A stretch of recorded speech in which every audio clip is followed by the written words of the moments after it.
Let's get into a market breakdown today. Of course, none other than Jim Cramer says the top is in. We'll break it down for you guys. Don't want to miss it. Of course, let's just jump in and get Evan on the screen.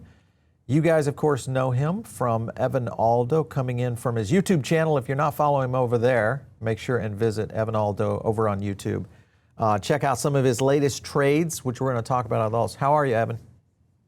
Doing well, living life, Living life. excited. Market is not the most exciting, but it is what it is. Make it a dead cat bounce here at least. So well, some of the points that are playing into this right now is we just crossed the streams. Don't cross the streams. Well, we crossed the streams with the Stay Puft Marshmallow Man right there, and that is 25 basis points now, starting to fall below the no change for the Fed meeting in December. What are your thoughts on this, Evan? Do you think Powell is going to pull a late change and say, "Yeah, I'm going to give you the quarter," or do you think he's going to follow through with a flat on the Fed meeting? I think if you're Powell right now, you're at the end of your legacy. You're going to be out in not that long. You want to go out not as the guy that let inflation get out of control, especially if the new Fed chair is somebody who's going to cut rates a lot. Also, it definitely is more bearish, especially if they do pause, which I think they will now. And because the last time they paused was January, and you saw what happened in January. That was kind of the end of the fun for a while. So if they pause this month, not too good. But on the bright side, given that QT has ended, I do think this, especially Ethereum and some altcoins that will be around in a few years from now, should outperform Bitcoin over the next 4 to 6 months, especially Ethereum right now. All right, so ETH, well, we're going to get into ETH. We'll chart it here in a minute. I want to play Jim Cramer's clip for you because this is where he gets into talking about the crypto market, AI, all of it. Let's go to that side. You can tweet me at Jim Cramer. Somebody has to play the bad guy. Might as well be me. And what I admit is a very big change for me. I pulled the plug on the year of magical investing. I pronounced it over. Dead. Most especially the data center and AI stocks. See, the money's headed to the sidelines or headed to high growth away from tech. Pet cemetery, and you can fill it this time with bit deers and all sorts of other crypto or AI animals. Please don't ask me to live through it again. It's over. Done. Just done.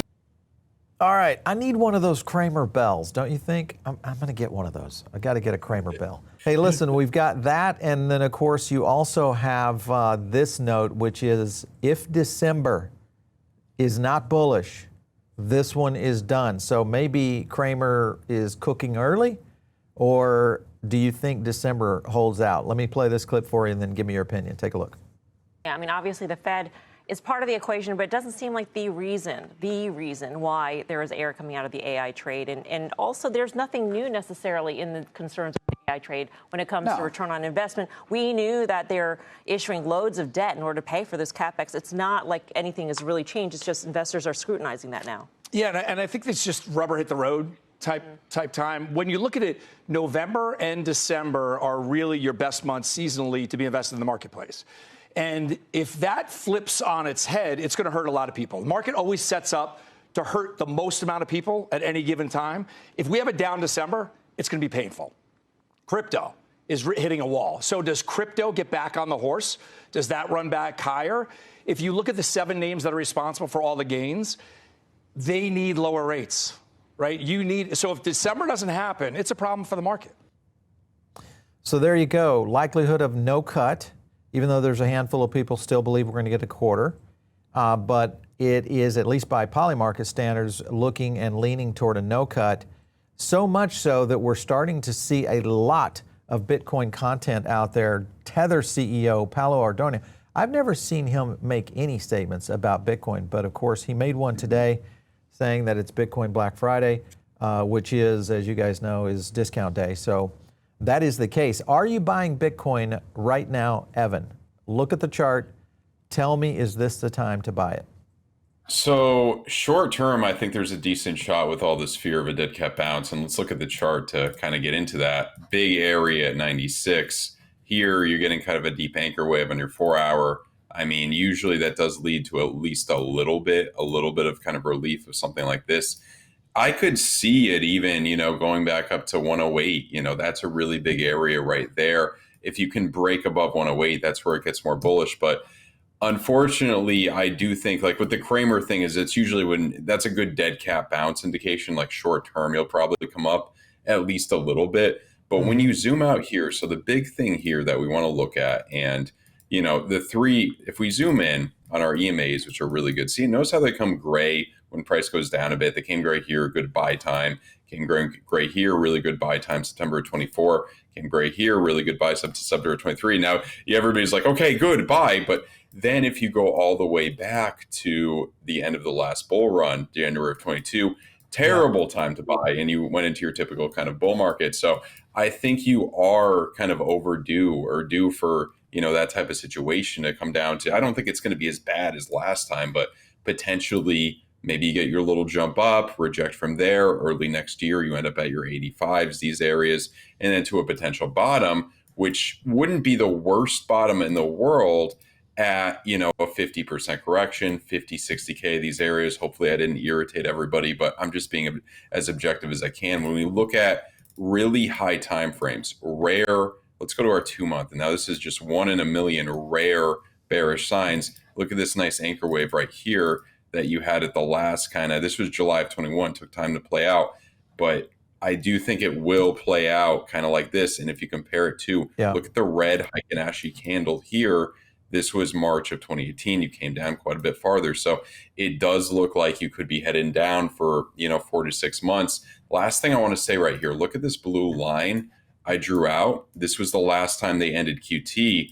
You came down. I mean, even if you don't count the Black Swan pandemic, you came down for some months into the end of that year. That was like 4 to 6 months of downward action. Okay. So I do think Q1, Q2 likely will be bearish overall. Q1, Q2 likely bearish. If you look at the tweet I put out this morning, and this had 850 votes on it, are you buying Bitcoin today and what target?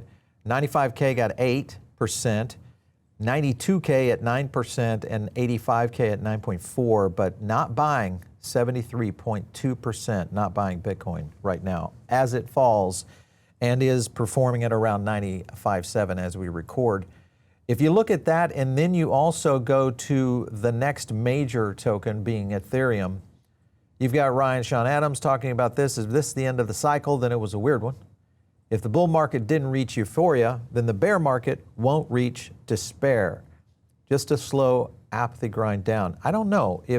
I think with this kind of unusual cycle, you could end up with an unusual bear cycle as well.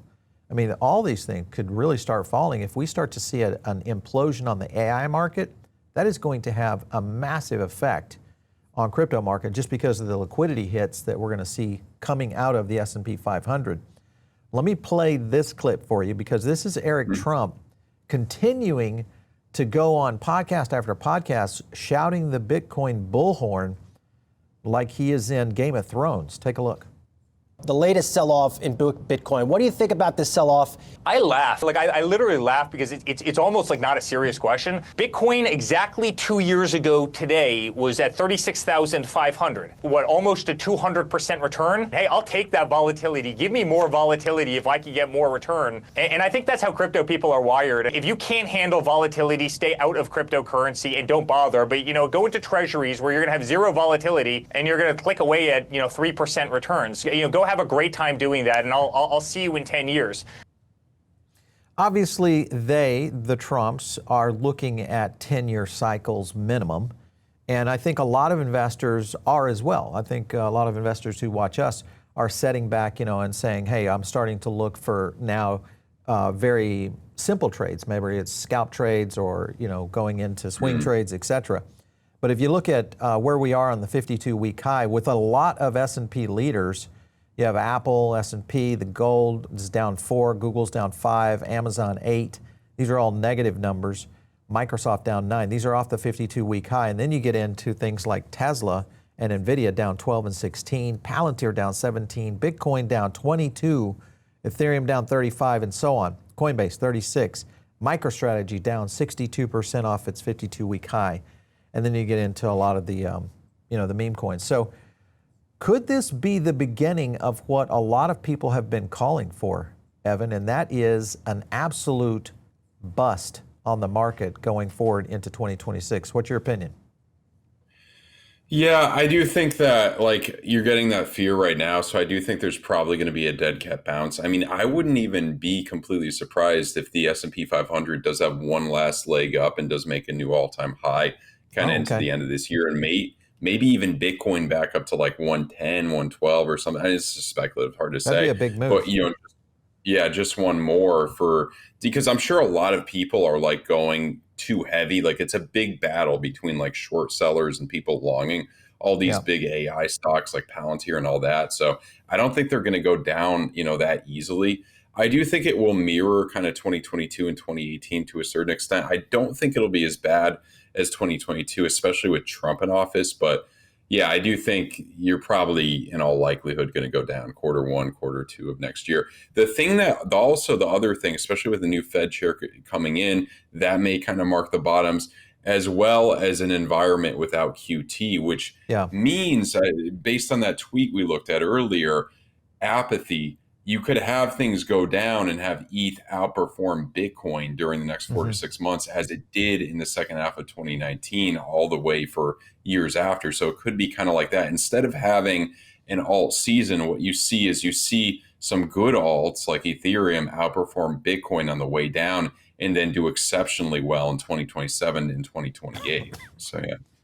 Well, let's take a look at the ETH chart real quick, because when you look at Ethereum where it is positioned right now, because I think a lot of people probably were buying, back in the $1,800 range. I know a lot of people that, follow our channel talk about that's kind of their zone. Is this a position where you would look at liquidating some of ETH? So I've been scaling out kind of since I was supposed to start scaling out October 1st. I sold 30% I was getting greedy, but then I sold 30% of my position October 30th.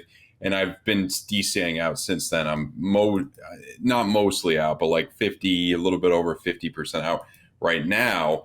And I do think that, you could try, it's hard to say. I mean, you could try to get this bounce up to 35, 37. I don't think you're going to go above it, but if you can break above there, that would get more momentous. This would be a really good pocket to kind of get out and then hope for, lower areas, 2,700. Now, the thing that my educated guess here is that in the bear market, you'll see ETH potentially go down to, maybe 58% down, 2,000. And it did bottom out way earlier than Bitcoin last time. And then, so if it goes down that much, like 60%, and then Bitcoin may go down a little bit farther than it potentially, because Bitcoin goes down a full 60%, maybe that 49K area that I've been looking at. Sorry to irritate people. It's just my objective view. So ETH may outperform Bitcoin a little bit there. If we look at ETH versus Bitcoin, if you look at this area, this is the last time they ended QT. Look at how ETH outperformed Bitcoin all the way up to these areas. You would have thought we were in a bull market here. No, things actually came down. So ETH outperformed Bitcoin as things came down. So I could potentially see something of that nature happen. I don't think, I think there's a good shot that this was your low for a while. This was your low here. I don't think you're going to go below that 1,500 again. If you do go back to this level, I would be kind of worried. We want more like upward momentum, like holding 2,000, holding 1,800, these areas, and then potentially in our next, 2027, 2028, really, getting up to 7,000, getting up to 11,000, those huge areas. So yeah. Well, there is the situation right now where you see a lot of OGs that are starting to sell their Bitcoin, and you kind of wonder what they're going to go into.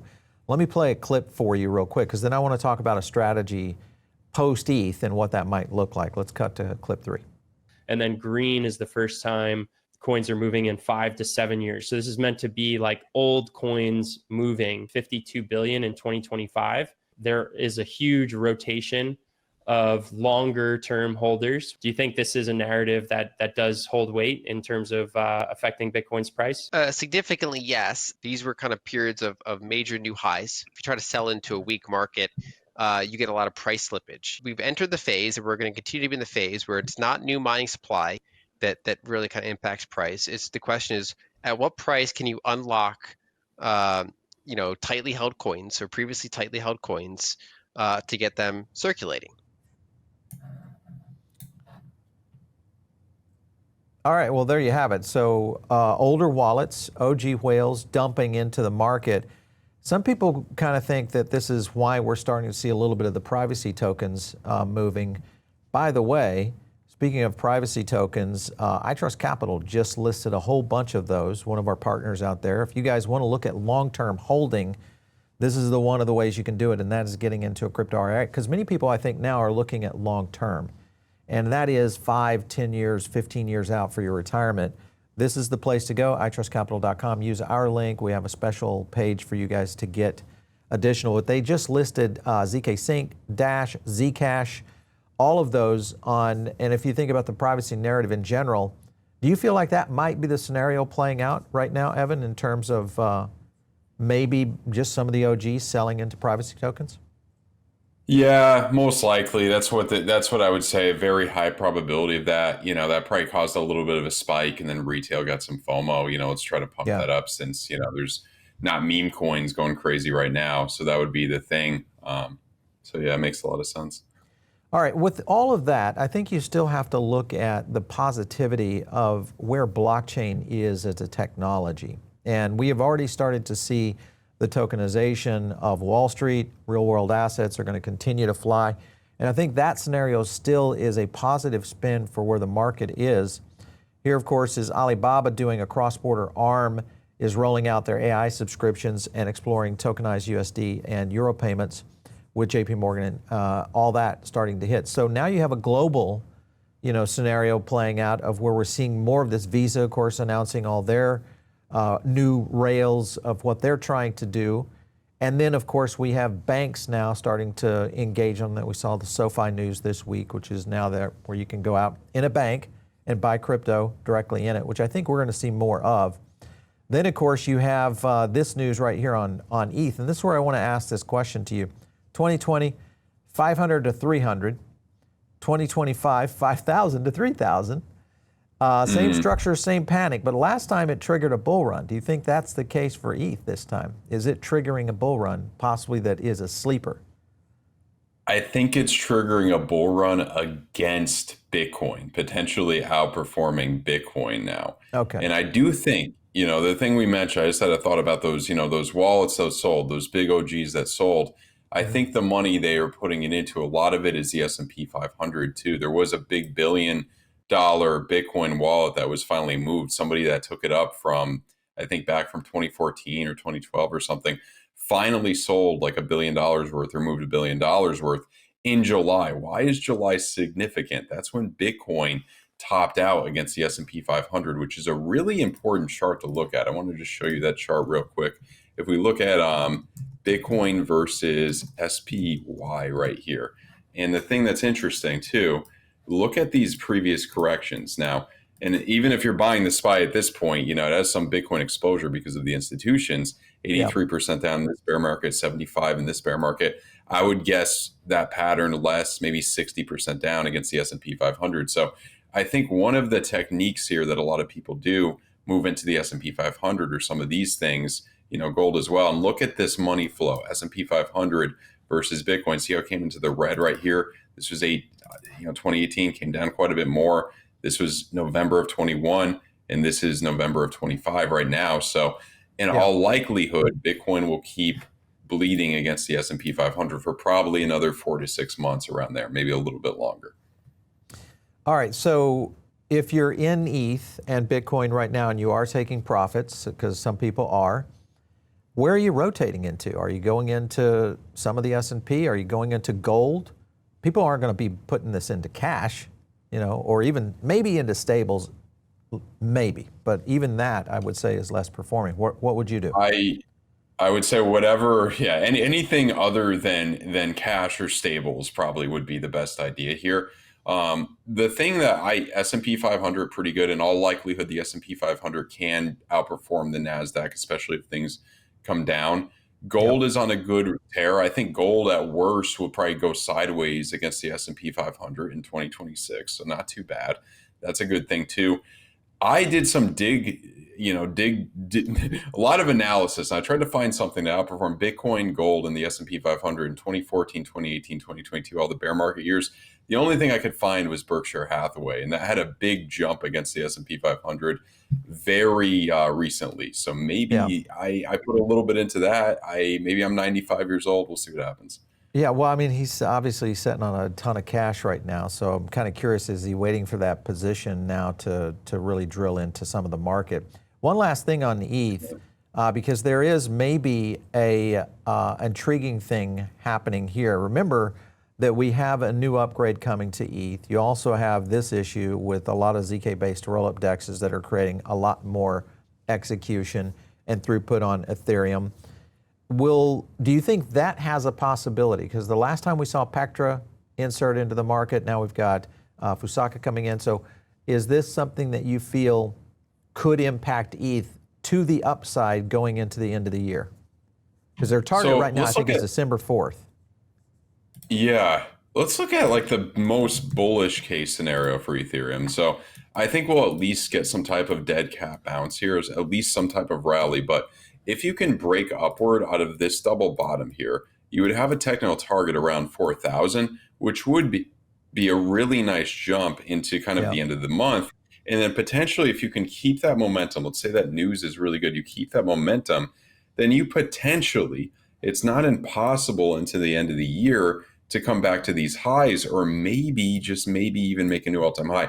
I don't think we really got the liquidity or the momentum to do that. Like if I had to guess based on previous cycles and previous things, that could be kind of a sell the news type thing. So let's say we rally into December 4th, we're at 4,300, everybody's excited, and that becomes kind of sell the news. That's what I would be kind of worried about here. But it does look pretty likely that you can see, like this would be, from a trader perspective, not financial advice, just one of the many, kind of trades that I do, good risk reward ratio, trying to get this back up to 3,500. Keep in mind, though, we are coming into the weekend. It gets harder to trade in those areas. Yeah. I wouldn't be surprised if you see some wicks down, but a lot of times when you lose the quarterly low, so that was the quarterly low so far, November 4th, when you lose that low, as we did right here, we didn't lose it quite yet. Well, when you come back to it, a really big place, I have a feeling we may lose it in the next few days to liquidate some people who got stop losses here. When you lose it, then you get a nice jump up. So just keep that in mind from a trading So you're perspective. calling for a sub 3,000 ETH,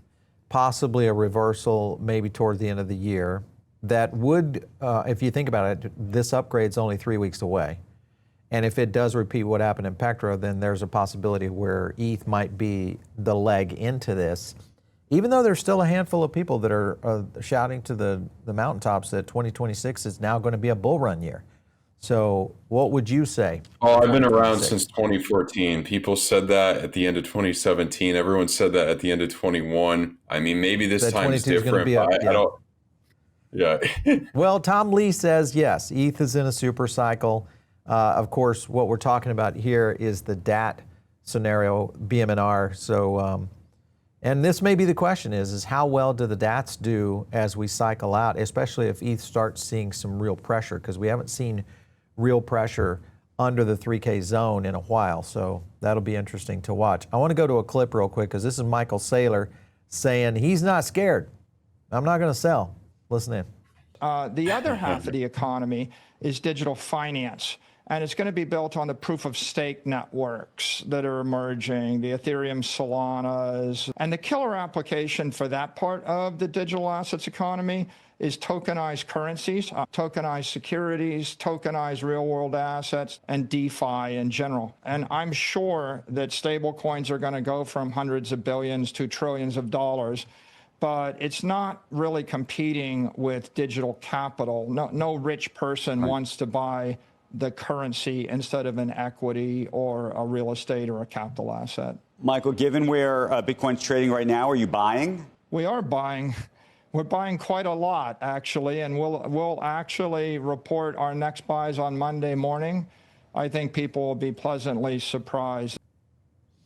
Well, there you have it. Saylor going all in again on Bitcoin acquisition. So I don't know. This is, I think we've hit enough on Bitcoin and ETH because this is something that will play out in the next few weeks, obviously going into the holidays.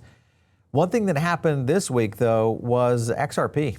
absolutely went to town on the ETF, and this was one single ETF that went head-to-head with BSOL, which had been the all-time winner, now relinquished the all-time winner for 2025. Well, all-time winner of ETF, single-day launch. XRPC now on top of the hill.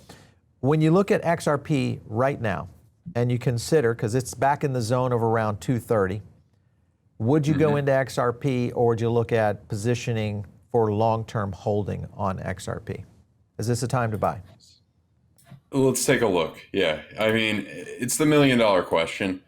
I'm a little bit worried with these EMAs turning gray right here. I mean, obviously, when they turned gray, all these times it was choppy. That could be one possibility. But end of your, bull market right here at the end of 21, these EMAs turned gray and you came down, quite a bit. We've been in this range a long time. You're either going to eventually break upward from this range and hit, somewhere pretty high up, or you're gonna, break downward and probably go down to potentially $1, which I know some people may not want to hear, but if we're objective about this, there's definitely that possibility here. I mean, your money flow's coming down, maybe wait for one of these waves. That would be potentially a more longer term, situation here. And at the moment I wouldn't buy. I want to patiently wait.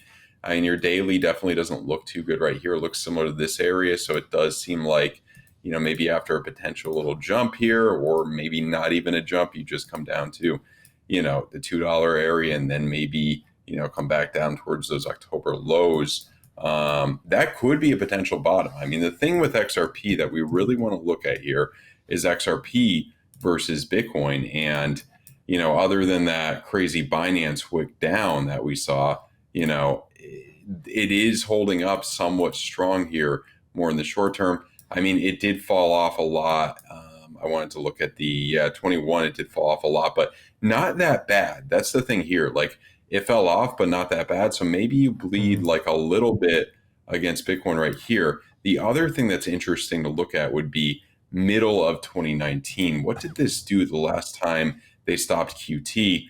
It did. Oh, that was actually around the bottom of it. You came up a little bit, then you came back down. Yeah, it's hard to look at the history there. They had the stuff with the lawsuit, all of that. But I mean, at the moment, I'm afraid of XRP, but we'll see what happens. Hopefully the charts will brighten up a little bit. Let's take a look at Solana. Solana got some massive validation news. This, of course, from Jack Dorsey, putting this into the Cash App. 57 million active users now rolling out with USDC payments, which will be a big deal. Again, Sol could be shaping up for maybe some buy positions as it trails down around 140. Does Solana hit $100 again ever, or where do you think this thing goes?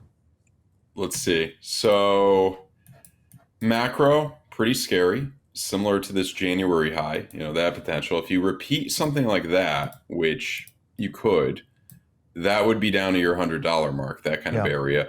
I think if you want to show strong potential in the next few years, you definitely don't want to lose $100. And I think you probably won't. There's a good shot that you probably won't. You could kind of hold this area.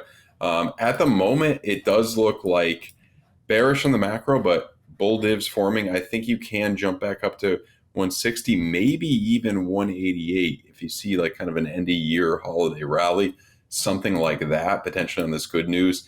And then I would say probably a rejection from those points, and then kind of your bear market areas, maybe a slow apathetic grind down, down to kind of those $100 points next year. I mean, look at your 5-day. This is the first time we've gone into the red here on the 5-day for a long time. I mean, essentially right here before you kind of started that bear market. I don't think it'll be anything as bad as that one, but yeah, I mean, macro, not too good, but I do think there's some potential here. Solana, I think it's probably would look better against Bitcoin too, because yeah, you may hold this point against Bitcoin, or maybe only come down a little bit farther against Bitcoin right here, especially with the end of QT here. And you could even outperform Bitcoin as things come down in 2026. So just keep that in mind.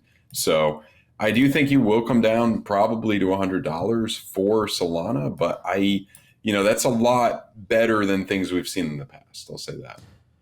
Evan, we are now looking at a long-time low here for Cardano coming in at around 50 cents on that chart. This is on the daily.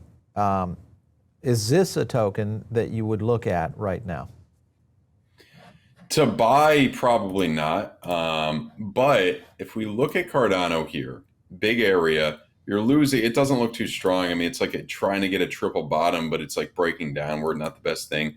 You'll probably eventually break down to 46 cents, maybe even break down to the lows of August of 2024, right there. Your weekly, these EMAs are starting to get gray. That doesn't look too good. Similar area to kind of your last bear market. It may not be. That's the thing. It may not, especially for the alts that survive, and this could be one of them. It may not be as bad because if you look at 2019 here, if we can find, look at Cardano versus Bitcoin in 2019. This is where they ended QT last time, and it marked kind of a bottom. So look at this area, and then look at this area. Some similarities. So as we come down, if we can outperform Bitcoin, this could be a coin that's very, very powerful in 2027, 2028. That could be huge if you can outperform Bitcoin. So I think for a lot of these altcoins, if they can show strength against Bitcoin for the next 4 to 6 months, that's momentous. That's huge. They'll probably do very, very well in 2027, 2028.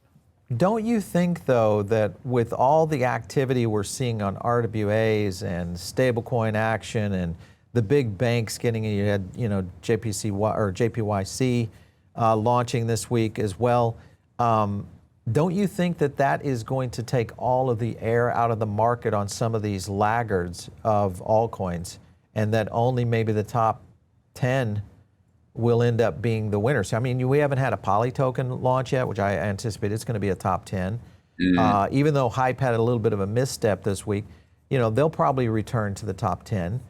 So that starts to push out some pretty good projects that have been there for the last, 10 years, 5-8 years, maybe out of the top 10, especially with RWA activity, things like that. Avalanche could maybe make a play here. What happens to a lot of the tokens that don't keep up? They end up like how Dash ended up. Well, Dash is jumping a little bit now. It's still down probably 90-something% against Bitcoin, or your IOTA. I mean, there's a lot of coins that just keep bleeding against Bitcoin, or kind of Litecoin at this point. You know what I mean? Down so much against Bitcoin. So they will probably end up like that. I do think the ones that will stay and, ones that you could potentially make a lot of money on will be the ones that can hold up very well against Bitcoin over the next 4 to 6 months, especially Ethereum. I mean, Ethereum, if it can hold up against Bitcoin for the next 4 to 6 months, outperform it, then you're looking at probably at least a 10, 11K Ethereum, by the end of 28, maybe into 29 at least. Well, so, and I think these are keys that we are dealing with now, obviously rolling into Ethereum's position of an upgrade happening. That is more of a functional nature that's going to be needed for a lot of what's happening just around tokenization and kind of the evolution of the financial system, to your point. If you're looking at coin market cap right now, we're holding it at 3.26 trillion right there. As the market starts to crater in, I guess the real question is do we end up under 3 trillion again in the near future? You're sitting on 33 in the altcoin index. Crypto ETF inflow continue to flow out. Bitcoin dominance is dropping. These are not good signs, Evan. Not good signs. Bitcoin dominance is, I haven't looked at Bitcoin dominance, but let's take a look at that, because that's very interesting. And how this is really good for alts. Bitcoin dominance dropping, especially with the end of QT. This can be good for alts. I don't think they'll do too well in the next 4 to 6 months, but if they can hold up against Bitcoin in the next 4 to 6 months, this could be really good. Now, the last time you ended QT, let's zoom out. Last time you ended QT was this blue line right here. You came up a little bit more, and then you went on to being down a lot. So buying Ethereum here, you would have done momentously better, a lot better than buying Bitcoin at this point right there. Even though you would have lost some money in the short term, you would have outperformed Bitcoin for a while there. And I think a similar thing could happen right there. That wick right there, you could make a run up back to this wick, but I think that wick is probably the top there. And then Now that everyone kind of gave up on alts and they think they're going to go down and maybe sold their alts or whatever, their alts will probably still go down a bit more, but some of the good ones with good fundamentals probably will outperform Bitcoin for the next few years, especially Ethereum, back to some of these lower levels over. It'll probably take longer, but some situation like this, I could definitely see. I mean, it came out quick here, took longer. It moves slower these days, but it could take some years. So I think, long-term perspective, if you got a few years to wait here, could be big gains, 10Xs, things of that nature. Got to wait though. Is there anything that you would look at to start to position in outside of what you had mentioned earlier, Berkshire Hathaway, maybe a little bit gold if you're thinking about exiting some of the market? And how much of a portfolio would you hold through a bear market if in fact we are in one?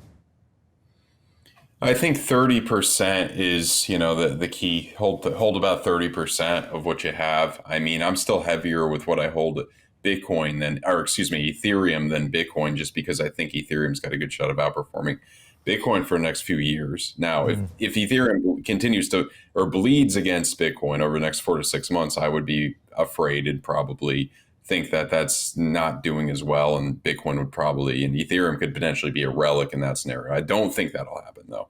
So yeah, I mean, 30% is pretty good. And then S&P 500 would be, kind of the lowest risk thing, and then try to convert from S&P 500 back over to crypto in about 4 to 6 months. Or the magic thing here, we're probably going to see a pause at the next meeting. When do we actually see another cut? That may not be until June or July or even August, September of next year. When they do cut again, that's a very strong buy signal. Yeah. Well, I mean, that obviously is going to be pressured heavily because the refi is a big problem right now for the U.S. government, and they're rolling into refi cycle in terms of time framing into the first quarter and second quarter of next year. These are problems that, of course, have been plaguing the Trump administration. So it's going to be an issue that whether they get, a continued pressure on Powell or not, how this gets into the macro side of things is going to be very interesting. And I think beyond that, you have to kind of consider the RWA tokens, because with tokenized assets, we're going to continue to see a lot of acceleration in Wall Street. Even though we may see a downturn in the S&P, it's not going to slow them down because the business is still going to happen. That, of course, is going to be still leaning into Ethereum, possibly Avalanche, maybe Hedera, a handful of other tokens that kind of go in that direction, Solana, and so on. Is there any out of that top 20 that you would continue to hold outside of Ethereum? Chainlink? Solana, I think, has a decent potential there. I mean, it's all about diversification there. All the ones you mentioned, and then a few others, I would say, it's kind of just looking at those fundamentals. So, I mean, I don't have the top 10 market cap in front of me. It's hard to, on the top of your head. I still think I wouldn't completely, anything that can outperform Bitcoin over the next 4 to 6 months, it definitely can do very well. If Avalanche does that, yes, absolutely. I want to look at those Bitcoin evaluations. And I mean, Solana, absolutely. TRX, I think, will have potential in the next bull run. I think there's a lot of potential there for the technology. Chainlink, especially. For Tron? Tron, I think, Scott. Tron, I wouldn't bet against Justin Sun, in my opinion. All right. I mean, that's one of the many. That's one of the many. And the most important thing here, above anything else, is can it outperform Bitcoin for the next 4 to 6 months? If it can, then it probably will do very, very well in the next bull run. I mean, Uniswap, I think, has potential. I mean, there's a lot of them. Chainlink especially. Hedera holding the 20 spot. Outside of that, you've got a lot of privacy tokens that I think are kind of semi-locked in here. Hyperliquid still active. Chainlink. Hyperliquid, of course, fell out, and Cardano has repositioned, I guess, even though quite a position right now at the number 10 slot.